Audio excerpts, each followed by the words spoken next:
Hello everyone, welcome back. I am in Ruka, Finland. So today I am giving the cottage tour. थोड़ा सा मैं बाहर का view दिखाती हूँ and then we will go inside. This is the cottage जिसमें हम रुके हुए हैं. So let's go inside.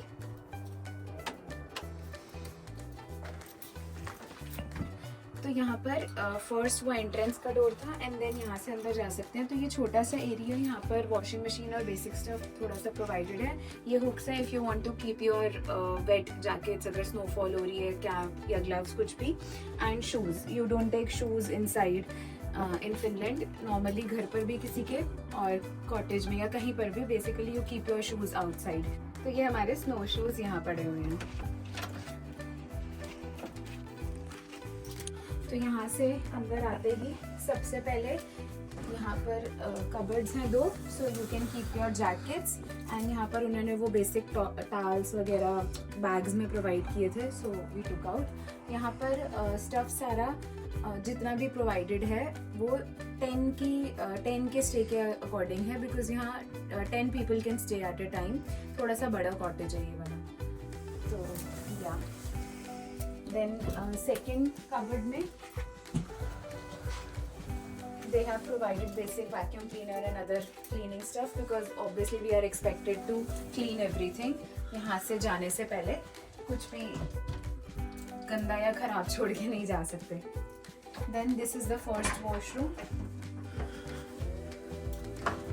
तो ये तो बेसिक वॉशरूम है एंड देन इसी वॉशरूम में यहाँ पर there is an attached sauna.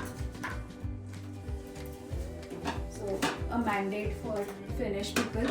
Sauna बहुत ज़्यादा यूज़ होता है यहाँ पर. Like they go for saunas every day.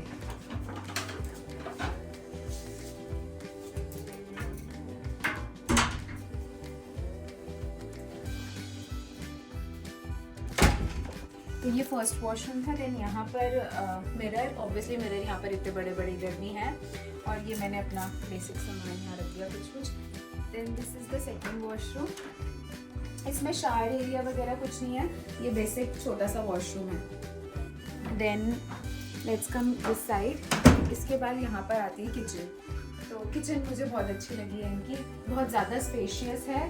तो किचन में उन्होंने बेसिक स्टफ प्रोवाइड किया है. Obviously you have to bring your own groceries अगर आपको कुछ कुकिंग वगैरह करनी है तो ये बेसिक रेफ्रिजरेटर, नीचे freezer, then kettle, toaster, dishwasher, because obviously whatever you will use कोई भी यूटेंसिल्स वगैरह तो आप उनको क्लीन करके जाओगे. देन द बिन्स, देन थोड़े से यूटेंसिल्स यहाँ बेसिक प्रोवाइडेड हैं फॉर कुकिंग.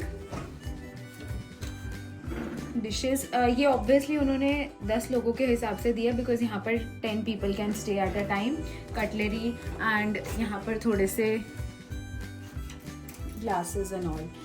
और एक चीज़ यहाँ मुझे काफ़ी अच्छी लगी है, मैंने दूसरी वीडियो में भी शायद से बोला है, यहाँ चिमनी हॉब के ऊपर ही है. So this is an interesting thing. मेरे लिए बहुत डिफरेंट था, मैंने फर्स्ट टाइम देखा. Maybe it is common but I have seen it for the first time. Then microwave and oven. So if you want to cook तो basic सारा सामान है. ग्रोसरीज आप अपनी ला सकते हो depending on what you want to eat. Then this is the dining area यहाँ पर एंड द लिविंग एरिया. और एक चीज़ और आई वांट टू मेंशन, यहाँ पर अंदर you don't need so many layers. Usually मैं बाहर जाती हूँ तो मेरी बाकी वीडियोस में I am wearing 3 to 4 layers, winter jacket भी सब कुछ. अंदर टेम्परेचर बहुत अच्छे से मेंटेन्ड है, that is why I am shooting right now in half sleeves.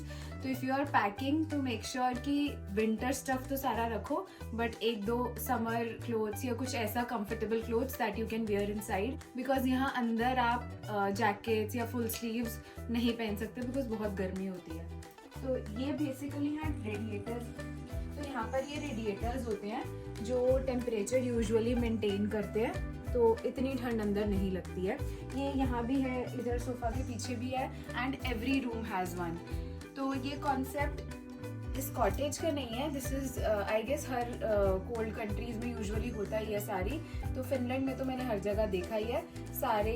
Even हमारे घर पे भी ये रेडिएटर्स हैं, ऑलमोस्ट हर जगह पे होते हैं. यूके या आई एम अज्यूमिंग कनाडा वगैरह सब जगह ही होते होंगे. तो जितनी भी कोल्ड कंट्रीज़ हैं ये हीटिंग का सिस्टम होता है बिकॉज बाहर बहुत ज़्यादा कोल्ड है. एक चीज़ यहाँ डिफरेंट है, this house is completely wooden. जो मैंने हेलसिंकी में नहीं देखा कि पूरे घर ही वुडन होंगे। इवन रेस्टोरेंट्स या जहाँ हम रूका विलेज में भी गए हैं तो पूरा ही वुडन था, स्ट्रक्चर सारे वुडन बना रखे मे बी। तो वुडन हाउसेस का मेरे हिसाब से रीज़न ये है कि शायद से थोड़े से इंसुलेशन प्रोवाइड करता है। I guess this is the reason, right? Yes. हाँ, तो मेरे को भी यही लग रहा था। यहाँ से व्यू बाहर का बहुत अच्छा है। तो ये पूरा बैकयार्ड है, ये लिविंग रूम से ये पूरा एरिया मैं अभी आपको बाद में दिखाऊंगी, पहले पूरा कॉटेज का टूर दिखाने के बाद। This is very beautiful. तो this is the first bedroom. यहाँ पर भी विंडो है।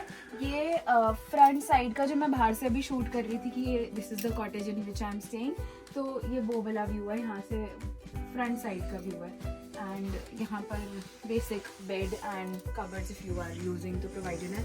ये हमारा लगेज हमने इसी रूम में रख दिया था। Then this is the second bedroom. यहाँ पर भी जो बाहर का व्यू है सेम ये फ्रंट साइड का ही है जो मैंने बाहर से शूट किया था।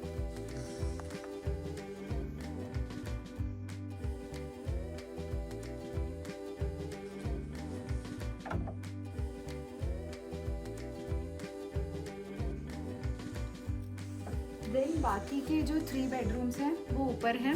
सो let's go and see those 3 also.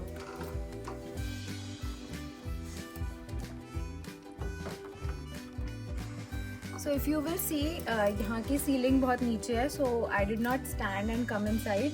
ये छोटा सा डोर है यहाँ पर एंड थोड़ा सा मैं बैठ के इसलिए शूट कर रही हूँ क्योंकि ये ऑलमोस्ट मेरी जितना मैं बैठी हूँ उतनी हाइट पर ही आ रहा है। So I am inside. ये फर्स्ट बेडरूम है। तो आई गेस इसकी सीलिंग बहुत नीचे, आप नहीं खड़े हो पा रहे ना सीधा? हाँ, so if your height is 5'7" और 5'8", आप बिल्कुल सीधे तो नहीं खड़े हो पाओगे। I can stand because I am not that toll. तो हाँ, so it's like this is the first bedroom. हट की शेप है तो वो ऐसे ही स्लैंटिंग में पूरी सीलिंग आ रही है। So this is the first bedroom. यहाँ पर भी कबर्ड और बेसिक बेडिंग यहाँ पर लो है, जैसे नीचे है वैसे नहीं है यहाँ पर। तो this is the second bedroom. यहाँ पर भी छोटी सी कबर्ड्स हैं बेसिक सी, और यहाँ पर भी लो बेडिंग है। And in the same way ये थर्ड बेडरूम है। तो यहाँ पर मुझे थोड़ी सी ज़्यादा ही लगी है लो सीलिंग। तो this is the third bed. So यहाँ से अब हम बैकयार्ड देखते हैं। Let's go. तो किचन से ही यहाँ पर जो डोर है दिस इज़ द बैकयार्ड। यहाँ भी बहुत ज़्यादा ठंड है बट एग्जैक्टली डोर के अंदर आपको ठंड नहीं लगेगी। डोर के इन द सेंस कि घर के अंदर उस तरफ ठंड नहीं लगी, यहाँ के it's cold. So you can सी यहाँ पर बहुत ज़्यादा स्नो है। तो ये आई गेस समर्स में ये वाला सिटिंग एरिया लोग यूज़ करते होंगे बिकॉज ऑब्वियसली प्लेजेंट होता है वेदर, बट विंटर्स में आई डोंट थिंक कोई यूज़ करता होगा इतनी ज़्यादा ठंड में। तो क्योंकि यहाँ पर भी सारी स्नो है और इवन इस पर भी आज स्नो नहीं है बट यूजुअली इस पर भी स्नो होती है। आज टेम्परेचर थोड़ा आज आई गेस 0 डिग्रीज था ना। हाँ, थोड़ा टेम्परेचर इंक्रीज हो गया तो इस वजह से यहाँ पर स्नो नहीं है। और ये पूरा बहुत क्लीन वो था स्नो बेड। अगर आप थोड़ा सा जूम करके उस तरफ दिखाना, हाँ वो देखो जैसे एकदम स्नो का बेड लग रहा है, बट ये बहुत ज़्यादा डीप स्नो है। मैं जब यहाँ खड़ी हुई थी तो ऑलमोस्ट नीज तक मेरी अंदर ही थी। सो या this was the tour of the finish cottage. Winter boots अपने पहन कर आ गई टू शो यहाँ पर स्नो की तरह। I am not wearing my gloves, so you can see. तो यहाँ पर स्नो बहुत ज़्यादा डीप है। My legs are going inside. थोड़ी सी थिक है तो उतना ज़्यादा अंदर नहीं जा रहा। बाकी आप थोड़ा सा व्यू भी देख सकते हो। ओह गॉड, हाँ। सो स्नो बहुत ज़्यादा है इसलिए मेरा पैर बहुत अंदर तक जा रहे हैं। ऐसा नहीं है कि यहाँ पर हर जगह इतनी स्नो होती है, बट जो वॉकिंग एरिया होता है रोड्स पर या जहाँ कार्स ड्राइव होती है वो तो थोड़ा क्लीन होता है, और जो वॉकिंग एरिया होता है उसमें भी इतनी स्नो नहीं होती that half of the legs are inside. But हाँ, कुछ कुछ जगह पे होती है, so then you have to walk. It's a little bit difficult, you have to struggle, but हो जाता है। तो यहाँ से अभी सनसेट का व्यू है क्योंकि अभी क्या टाइम हो रहा है 2:30। हाँ, बिकॉज सनसेट होने वाला है 3:30 तक प्रॉपर डार्क हो जाता है। तो यहाँ से सनसेट दिख रहा है। तो हम थोड़ा सा यहाँ पर पीछे जा रहे हैं अभी एक्सप्लोर करने। So I will end the video here now, cottage tour, and then you can watch my other videos to see what all I did here और बाकी रूह का और कैसा है यहाँ पर.